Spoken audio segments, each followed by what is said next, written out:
Assalamualaikum warahmatullahi wabarakatuh. Selamat siang saya ucapkan kepada Mbak Mifta Pratiwi, MIKOM MIPR. Perkenalkan saya Ines Sinta selaku Kepala Tim PR dari perusahaan terpakai akan memaparkan rancangan-rancangan mengenai peluncuran produk baru dari perusahaan terpakai. Pada kali ini, brand terpakai menggunakan tagline Introducing Timeless Attire When Fashion Meets Forever.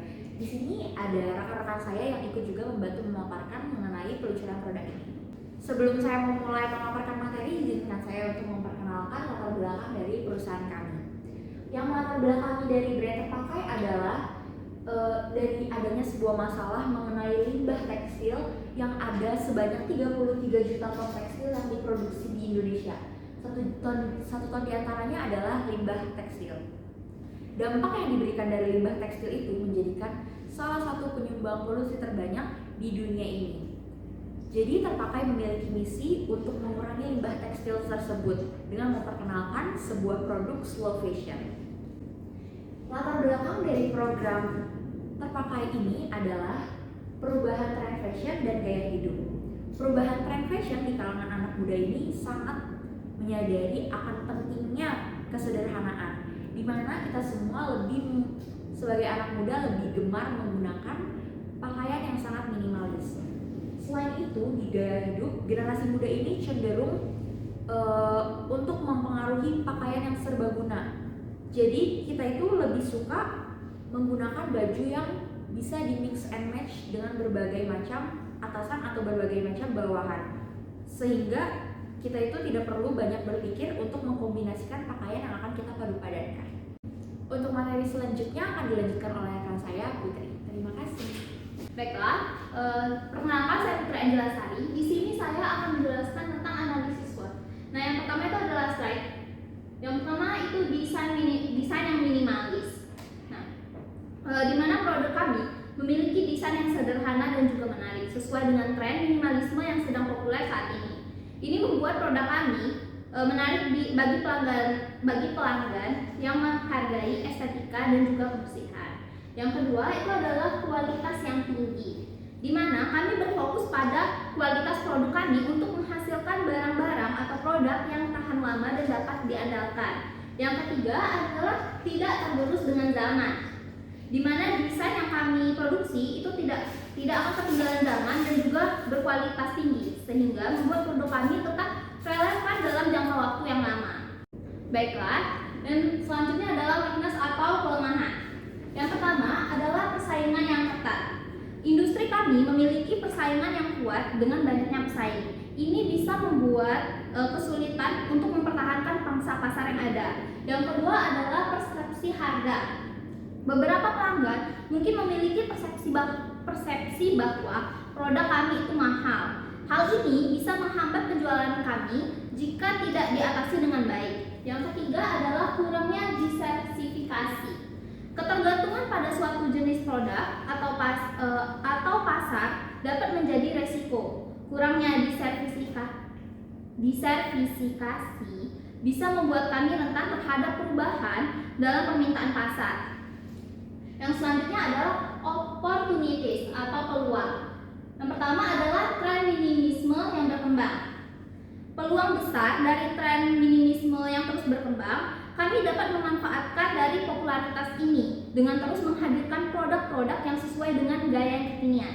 Yang kedua adalah pemasaran digital yang menyebar secara luas.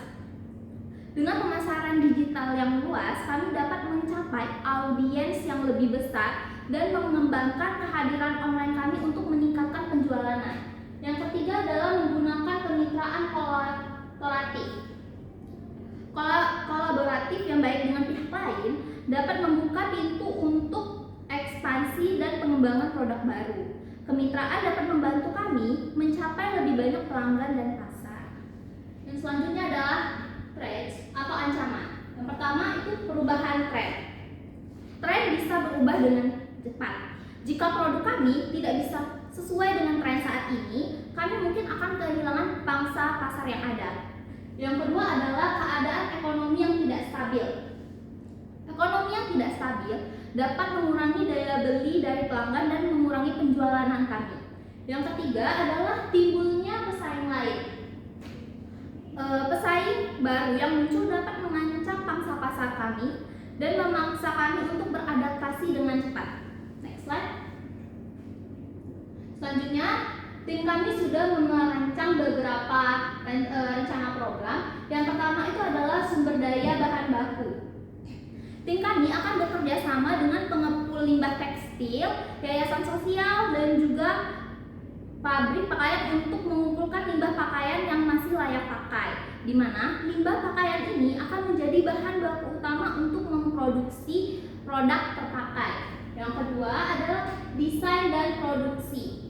Tim desainer kami akan mengubah limbah pakaian menjadi desain yang kreatif dan menarik, di mana kami akan membuat pakaian dengan kualitas yang tinggi, memperhatikan detail dan keamanan pengguna.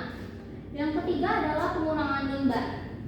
Kami akan meminimalkan limbah yang dihasilkan selama proses produksi dengan strategi penggunaan potongan kain yang efisien dan mengoptimalkan penggunaan bahan baku yang ada.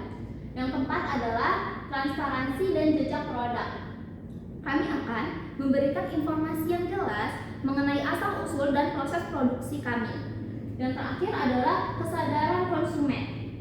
Kami akan melakukan kampanye dan sosialisasi akan kesadaran kepada konsumen tentang pentingnya membeli pakaian yang berkualitas dan juga berkelanjutan. Dengan fokus pada pakaian yang berkualitas dari limbah pakaian, kami berharap dapat berkontribusi positif dalam dunia fashion melalui slow fashion. Baiklah, yang selanjutnya akan dijelaskan oleh Puja. Pada Puja, saya persilakan. Baik, perkenalkan, nama saya Puja Zahrawani. Di sini saya akan menjelaskan mengenai tujuan program dan target audiens pada launching produk kami kali ini. Pada era sekarang, di mana tren fashion sangat pesat berkembang, industri fashion memunculkan banyak sekali model-model terbaru yang memaksa konsumen untuk mengikuti setiap mode terbaru agar tidak ketinggalan zaman. Banyak industri fashion yang mengikuti perubahan model silih berganti dengan waktu yang sangat singkat ini membuat mereka terpaksa untuk menggunakan bahan baku murah dan berkualitas rendah, sehingga dapat dijual dengan harga yang murah. Bukan tanpa alasan, industri fashion melakukan hal ini karena dipaksa untuk terus mengikuti model yang dengan cepat berganti. Fenomena ini dikenal dengan sebutan fast fashion. Ada sebanyak kurang lebih 34% industri fast fashion diproduksi di Asia dan negara berkembang seperti Indonesia. Dan pada tahun 2018, industri fast fashion memproduksi 600-900 pakaian setiap minggunya dan akan terus bertambah. Hal ini sangat merugikan bumi karena kualitas dari pakaian fast fashion ini merupakan menggunakan bahan baku yang buruk akan membuat masa pakai pakaian itu sendiri sangat singkat. Oleh sebab itu, hal ini merupakan masalah yang sangat serius karena limbah tekstil itu butuh ratusan tahun untuk dapat terurai. Tak hanya itu, fast fashion juga merugikan manusia, salah satunya ialah manusia akan terus-terusan melakukan impulsif buying. Maka dari fenomena di atas, kami perusahaan terpakai membuat inovasi bagaimana sebuah pakaian dapat digunakan dalam waktu yang lama dan dengan kualitas yang baik sehingga masa pakai juga bertambah dan dapat mengurangi kebiasaan konsumen yaitu impulsif buying dan mengurangi limbah tekstil. Selanjutnya yaitu target audiens. Adapun target audiens kami pada peluncuran produk kali ini yaitu perusahaan kami menargetkan seluruh masyarakat Indonesia terutama anak muda agar menggunakan pakaian yang memiliki kualitas tinggi dengan masa waktu pakai yang lama, sehingga dengan memilih menggunakan pakaian yang berkualitas tinggi dan masa pakai yang lama secara tidak langsung konsumen dapat membantu mengurangi limbah tekstil yang dapat merusak bumi. Baiklah, selanjutnya di sini saya akan menjelaskan mengenai strategi yang kami buat untuk peluncuran produk kami kali ini. Sebelumnya saya akan menerangkan visi dan misi dari peluncuran produk ini, di mana visi perusahaan kami dengan adanya launching produk ini yaitu mewujudkan dunia fashion yang berkelanjutan dengan memberdayakan bahan pakaian limbah menjadi produk yang berkualitas. Dan misi kami dari peluncuran produk kali ini yaitu yang pertama mengurangi dampak negatif limbah tekstil terhadap lingkungan dengan mengoptimalkan pemanfaatan limbah pakaian. Yang kedua, menciptakan pakaian berkualitas tinggi dari limbah pakaian dengan desain yang inovatif tentunya. Dan yang ketiga, mengedukasi masyarakat tentang pentingnya slow fashion dan keberlanjutan dalam industri fashion. Adapun strategi implementasi pada peluncuran produk kali ini yaitu inovatif dalam desain. Di sini perusahaan kami menggabungkan konsep-konsep desain yang kreatif dengan penggunaan bahan dari limbah pakaian untuk menciptakan produk yang unik dan menarik. Yang kedua, produksi berkelanjutan, di mana perusahaan kami mengadopsi praktik produksi yang ramah lingkungan dengan meminimalisir penggunaan sumber daya dan mengoptimalkan penggunaan bahan baku dari limbah pakaian. Yang ketiga, kesadaran konsumen. Di sini kami ingin menyampaikan pentingnya slow fashion dan bertindak sadar dalam keputusan pembelian untuk mengurangi dampak negatif industri fashion terhadap lingkungan. Dan yang terakhir, kolaborasi dengan komunitas. Di sini perusahaan kami ingin bekerja sama dengan komunitas dan organisasi yang peduli terhadap keberlanjutan untuk membangun kesadaran dan memperluas dampak positif. Dengan ini, strategi kami berkomitmen untuk mencapai tujuan kami dalam menghasilkan produk fashion yang berkualitas tinggi, meningkatkan kesadaran tentang keberlanjutan dalam industri fashion, serta memberikan kontribusi yang positif bagi lingkungan dan masyarakat. Untuk paparan selanjutnya akan disampaikan oleh rekan saya, Naomi. Baiklah, melanjutkan rekan saya Puja Zahrawani. Izinkan saya memperkenalkan diri. Saya Naomi Juliani Sikotang. Di sini saya akan menjelaskan tentang bagaimana taktik yang telah kami persiapkan dalam melancarkan strategi yang telah kami persiapkan. Di sini kami yang pertama itu dalam mengadopsi praktik slow fashion, kami itu memiliki taktik yaitu memberikan perawatan dan panduan pemakaian produk kepada pelanggan untuk memperpanjang masa pakai produk. Yang kedua, itu menggunakan limbah pakaian sebagai bahan baku. Taktiknya itu adalah menjalankan proses pengolahan limbah pakaian yang efisien dan ramah lingkungan seperti pemilahan, pembersihan, dan pemrosesan menjadi serat yang dapat digunakan kembali. Yang ketiga, edukasi dan kesadaran.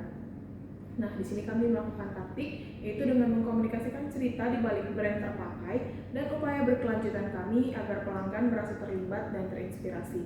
Yang keempat, inovasi desain. Dalam inovasi desain ini kami telah mempersiapkan taktik yaitu melibatkan tim desain yang kreatif dalam menciptakan desain yang inovatif tetapi tetap mengutamakan keberlanjutan dan fungsionalitas. Dan yang terakhir, dari strategi kemitraan dan berkolaborasi kami yaitu membangun kemitraan dengan merek dan perusahaan lain yang memiliki nilai dan prinsip berkelanjutan untuk memperluas jangkauan dan dampak brand terpakai. Selanjutnya di sini saya akan menjelaskan timeline yang telah kami persiapkan dalam meluncurkan produk dari brand terpakai. Yang pertama itu ada di bulan Januari, yang dimana di bulan Januari merupakan persiapan awal. Nah, jadi di persiapan awal ini kami mengidentifikasi tren fashion timeless yang akan menjadi fokus produk pertama. Kemudian kami akan melakukan riset pasar untuk memahami preferensi konsumen dan pesaing.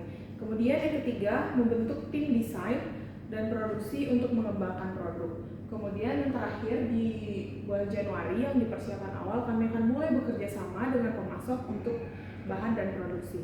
Lanjut di bulan Februari yaitu melakukan desain dan pengembangan. Nah, di bulan Februari ini kami akan melakukan beberapa poin. Yang pertama itu merancang produk. Jadi tim desain kami akan mulai merancang produk berdasarkan tren yang telah diidentifikasi.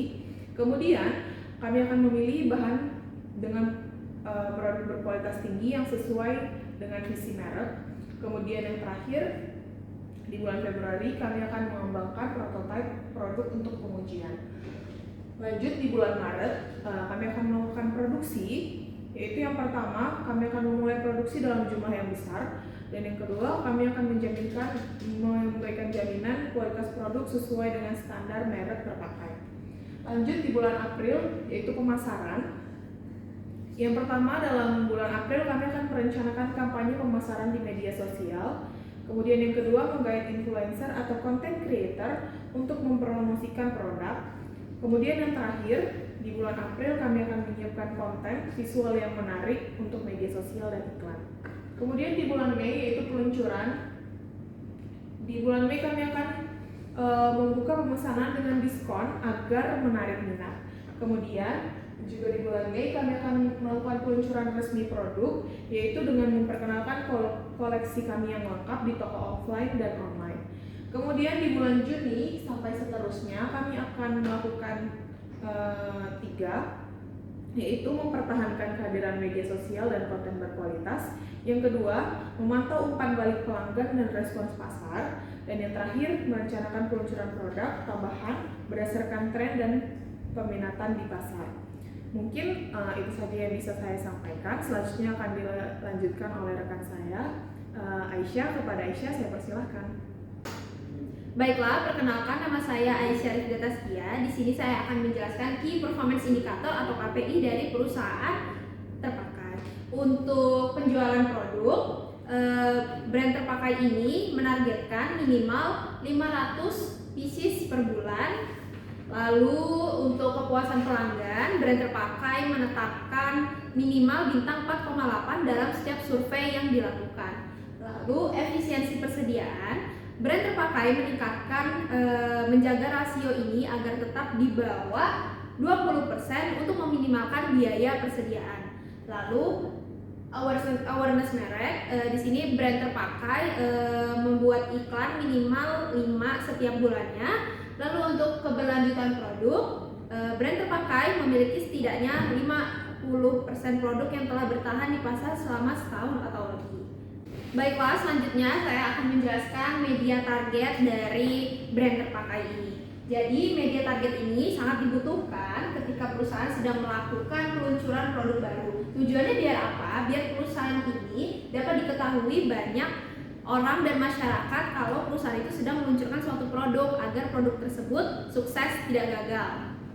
Yang pertama, perusahaan terpakai memakai 4 media. Yang pertama ada media sosial perusahaan seperti Instagram, Twitter, Pinterest untuk membagikan saran-saran OOTD stylish yang baik untuk baju-baju dengan model timeless.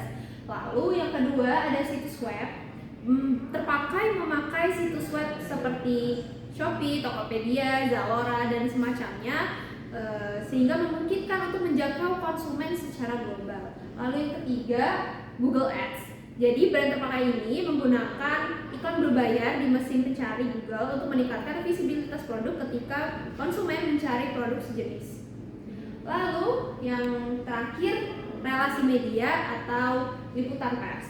Menggunakan di mana perusahaan terpakai ini menggunakan relasi media yang telah terjalin baik dengan perusahaan sehingga peluncuran produk dapat mendapatkan liputan pers.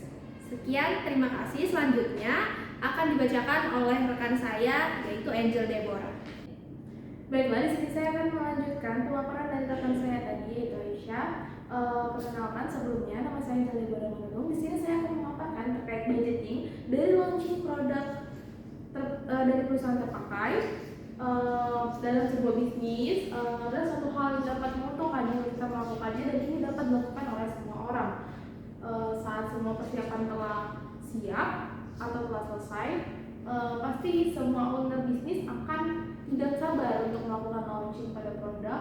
Dan dalam bisnis ini bisa saja kita meraup keuntungan lebih besar atau bisa saja sampai ratusan juta.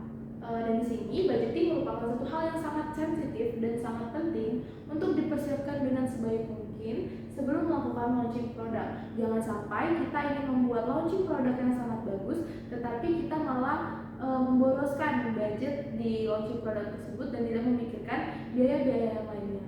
Di sini saya akan memulai dari budgeting produksi produknya sendiri. Untuk launching produk perdana ini kita mengeluarkan atau menyiapkan sebanyak 100 pieces produk dari perusahaan terpakai. Di sini ada beberapa kebutuhan untuk produksi produk sendiri, yaitu bahan baku kain. Yang pertama, kita membutuhkan 8 roll untuk 100 pieces, dan itu harga satunya adalah 1 juta, yang mana jumlahnya adalah 8 juta rupiah. Lalu yang kedua, kita menyiapkan label baju sebanyak 100 pieces, dan di sini harga satunya adalah 3.000 dengan total jumlah 300.000. Lalu label harga, kita menyiapkan juga 100 pieces dengan total harga 2.000 dengan harga satuan 2.000. Lalu total harganya adalah 200.000. Lalu di sini kita juga menyediakan kancing-kancing custom untuk produk-produk dari terpakai yang berjumlah 100 pieces dengan harga satuan 4.000, lalu dengan total 400.000 rupiah. Lalu kita juga menyiapkan beberapa aksesoris simple lainnya untuk produk-produk terpakai menyesuaikan dengan konsep ekologi mobil. Kita di sini juga menyediakan sebanyak 100 pieces dengan harga satuannya itu 4.000 dengan total 400.000. Lalu produk terpakai sendiri menggunakan beberapa penjahit dengan biaya jahitnya untuk produk sebanyak 100 pieces itu adalah 15.000 per pieces. Jadi dengan kita memiliki total untuk biaya jahit itu sekitar 1.500.000. Lalu packaging sendiri dari produk terpakai akan menggunakan 100 pieces sesuai dengan jumlah di awal, dan harga satuan untuk packaging sendiri adalah Rp8.000 yang mana bertotal Rp800.000.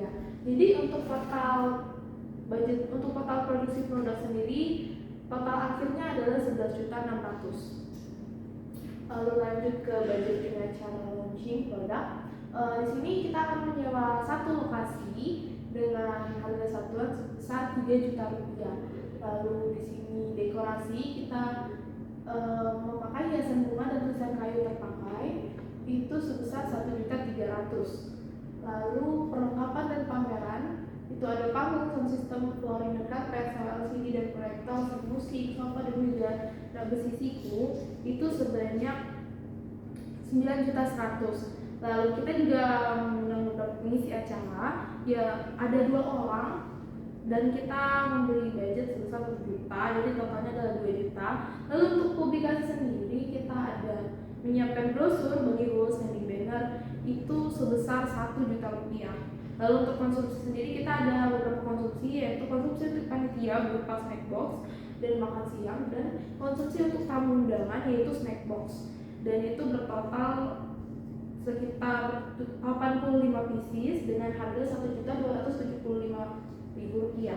Lalu kita juga menyiapkan beberapa media kit dan souvenir yang bertotal Rp400.000. Lalu kita juga menyediakan name card itu satuannya Rp3.000. Kita menyiapkan 30 pieces dengan harga total Rp90.000. Lalu kita juga menyiapkan 5 pieces door prize dengan budget awal itu adalah 1 juta dengan total juga Rp1 juta, dan total akhirnya adalah Rp19.165.000 untuk budgeting event launching.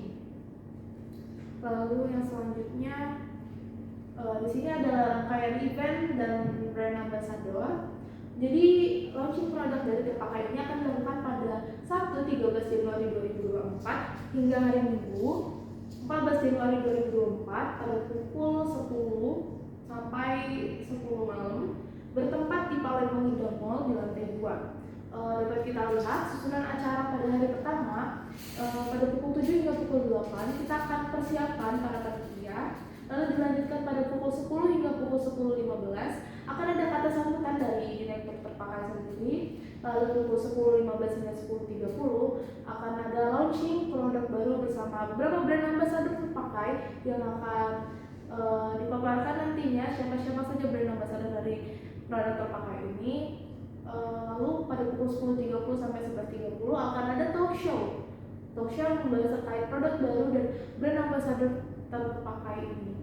Lalu pada pukul 12 hingga pukul 8 malam akan ada pameran yang akan dibersamai oleh beberapa brand-brand ambassador dari produk terpakai atau perusahaan terpakai ini sendiri.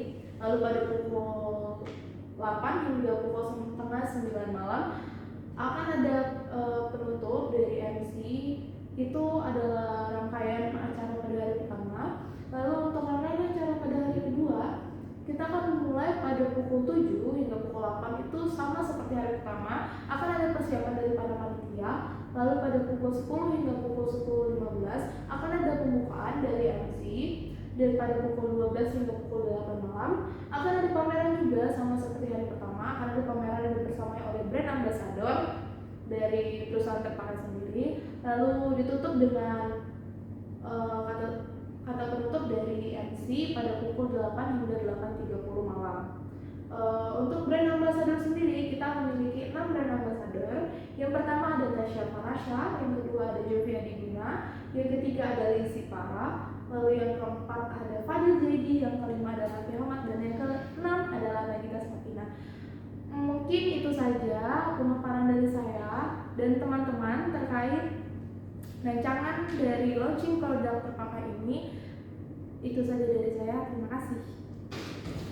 Baiklah, Sekian pemaparan materi yang dipaparkan oleh tim PR dari perusahaan terpakai. Apabila ada pertanyaan, bisa menghubungi sosial media kami yang di belakang. Terima kasih.